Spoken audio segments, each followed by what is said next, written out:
Okay, in this video, we're going to get into a little bit of the kind of theoretical and conceptual understanding of what it means to talk about, in general, a function being differentiable, continuous, talk about limits for that function, and talk about a domain for that function. So, we're going to kind of go through each of those a little bit and then talk about the relationships between them. So first of all, down here I have differentiability. I'm going to zoom in a little bit here, and we're going to talk about differentiability and continuity, what those things mean and how those things are related to each other. Okay, so the kind of baseline idea is that differentiability of a function is really about slopes. Specifically, slopes of tangent lines to curves at particular points, and maybe talk about all the points for which that can happen for a different function. So if we're talking about a function being differentiable at x equals a, the actual meaning of that is that that derivative exists at x equals a, and that derivative is actually defined to be that limit we've been working with. So that when we talk about a function being differentiable at x equals a, we mean that this limit exists. Okay, so in terms of a picture, one of the things that would mean is that if I have a function and I have a function going through that point, the function certainly has to go through that point in order to have f of a, and then I can define tangent lines. I can start by thinking about secant lines and let that second point get closer and closer and closer to that first point, and I get an actual slope of a tangent line to a graph of a function at that particular point. Okay, so that's what we mean when we talk about differentiability. When we talk about continuity of a function, sort of the conceptual idea about continuity of a function is about the function graph being connected, about not having breaks in the graph. Okay, so the actual definition of what it means for a function to be continuous at a point, we had this a few sections ago. It means that the limit as x approaches a of the function exists, and the function output at x equals a exists, and they are equal. Right, so we can just kind of say it this way, but basically we mean both of those things exist and they are the same. And so we could have a lot of different kinds of pictures of a function where we might talk about a function being continuous, but one idea that we might think about is that I've got a point at x equals a, and as we approach x equals a from each side, we get the function approaching the same point. All right, so that graph that I drew right there, depending on exactly how that function is approaching that point, one of the things that you might notice about that function that I just drew right there is that there's kind of a corner right there at that point I happened to draw. And so that is an important idea here to think about, that I can certainly have a function that is continuous at a point, but maybe not differentiable. This picture that I drew here for continuity, if I tried to think about slopes of tangent lines coming toward that point at x equals a, we might get different slopes on different sides. So there's a big deal theorem in your textbook that a lot of students can say out loud, but I'm not sure that they always understand what it means. The proof of the theorem requires a little bit of work. It's not too long. That is in your textbook, and I'm not going to go through the proof right here. But the basic statement of that theorem is that if a function is differentiable at x equals a, it had to have been continuous at x equals a. So the way the function is stated in your book, they say differentiability implies continuity. So what that means is that if I know that a function is differentiable at x equals a, it had to be continuous at x equals a. It is important to understand, however, that that implication does not necessarily work the other way, that I can't be sure if I have a function that is continuous at a particular point, it may or may not actually be differentiable at that point. Right, but a function that is differentiable had to be continuous in order to kind of rise to that level of differentiability of the function. All right, so I'm going to scroll up and talk about a couple of other ideas. We've talked about limits of functions, and so we can think about what it means for a function to have a limit at a particular point. So let's talk about that a little bit here. So when we talk about what's going on with a limit, what we're really talking about is what's happening about the outputs of the function and whether those are approaching a particular value or not as x gets close to a. But not necessarily at x equals a. Remember that definition actually forbids x to be at x equals a, although sometimes we can get away with thinking about that. Okay, so this is about thinking about what happens with a function. I'm going to draw a picture here first. What happens with a function when the x coordinates get arbitrarily close to a if the y coordinates also get arbitrarily close to some particular value. And remember that it's not necessary that we even have a point at x equals a, that we may not have an actual point at x equals a. All right, so the actual definition of that limit existing means all that stuff that we did with epsilons and deltas. For every epsilon greater than 0, there exists a delta such that when 0 is less than the distance between x and a, and that is less than delta, we can be ensured that the function outputs are within epsilon units of L. So that's the actual definition of what it means for a limit to exist. Right? That's the definition.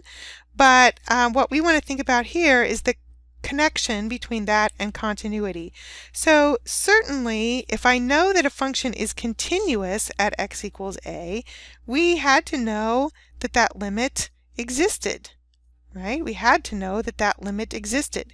So in order to think about the relationship here, if I know that a function is continuous at x equals a, that implies that the limit had to have existed as x approached a in order to meet that definition of continuity. But the implication the other direction is not necessarily true. Right? Just because a limit exists doesn't necessarily mean that the function is continuous at x equals a. Okay, so let's look at one other thing here, and we'll kind of then zoom out and look at the overall connection between all of these things. All right, so another thing that we talk about with functions is the domain of a function. And so we can talk about domain of a function in a couple of different ways. I've got kind of two things here. So thinking about f being defined at x equals a, that means that when I plug in x equals a, I get an actual output. So we have a point at x equals a and y equals f of a.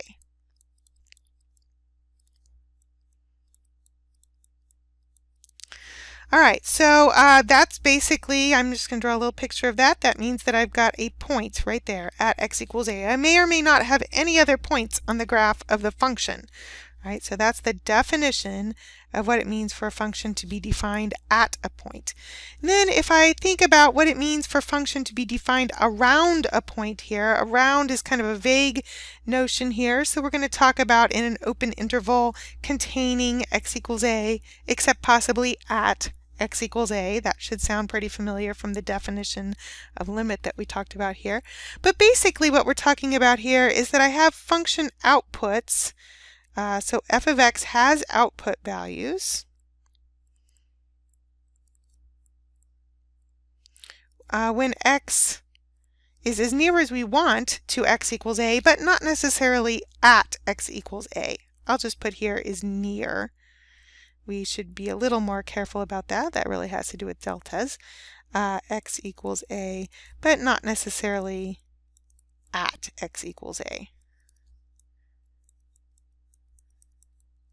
Right, so we could have a function that has some outputs near x equals a and maybe some other outputs near x equals a. That's going up there. But we maybe don't have an actual point at x equals a. Okay, so let's think about this and how that connects to the idea of limits. And I drew some intentional pictures here about that. So if I think about a limit existing, Remember that when we think about a limit existing, I have to think about that in terms of x approaches a from the left and x approaches a from the right. So my function had to be defined all around x equals a in order to have thought about a limit existing. But it is not necessarily true that the function would be defined at x equals a. If we look at our picture over here of a limit existing, notice there's not even a point on that picture I drew at x equals a.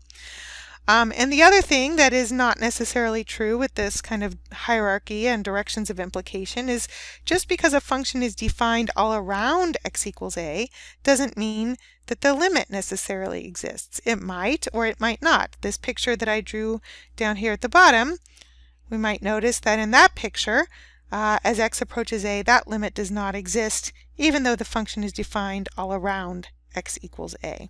All right, so what we've got here are some implications, and I want to zoom out and write one more here. So I know that if a limit existed, the function had to be defined all around x equals a, but not necessarily at x equals a. I know that if a function was continuous at x equals a, that the limit had to exist, and so I get that lower implication. The other thing that I get from this is that I know that if a function is continuous at x equals a, I also had to have a point at x equals a. So I have one more implication here that I'm going to go ahead and draw, that if I know that a function is continuous at x equals a, there had to have also been this function defined at x equals a. So I have this implication as well. All right, and then one more. Let's zoom out and look kind of one more here. All right, so if that function is differentiable at x equals a, then I know it had to be continuous at x equals a. So what we have here is kind of a hierarchy. You can kind of think about this from the bottom up or from the top down, but certainly if I know that a function is differentiable at x equals a, then all of these lower level things had to be true about that function at x equals a. But it's also important to understand that just because I have some of these lower level things that might hold about a particular function, I do not necessarily have those higher level ideas here. All right, so we're going to scroll and look really quickly at some examples of functions. Okay, so if I know, for example, that a function is defined at x equals 1, well, really all I know is that I have an actual point at x equals 1, and there's an output there. So I don't know what the output is, but I know that when x equals 1, I know that there is an output there. So there's a point, and that's really all I can conclude. The function may or may not be differentiable, it may or may not be continuous, we may or may not have a limit existing as we approach x equals 1, or even points around x equals 1. All I know is that there's a point at x equals 1. All right, and then the second one, if I know that I have a limit as x approaches 2 of a function being a particular value, then I can conclude for sure that when x gets arbitrarily close to 2, the output values of the function get arbitrarily close to 38. But in terms of whether there's actually a point there at x equals 2, I don't know. I just know that those output values get close to 38 when x gets close to 2. All right, for this next one, I've got that the limit as x approaches 3 of f of x is f of 3. All right, so that's basically just the definition of what it means to be continuous at x equals 3.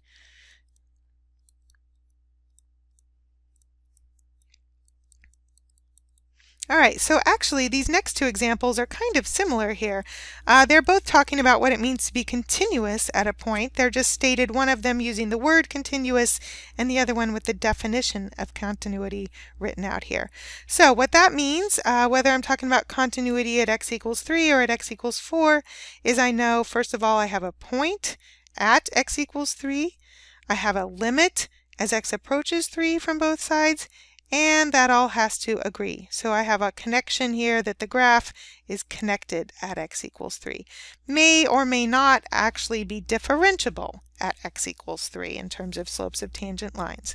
All right, and then the same thing here for 4. I'll draw a slightly different picture here for 4, but let's see. Let's do a point here like that. All right, so I've got a point, the function approaching that point on one side, the function approaching that point on the other side, and everything's connected there at that point.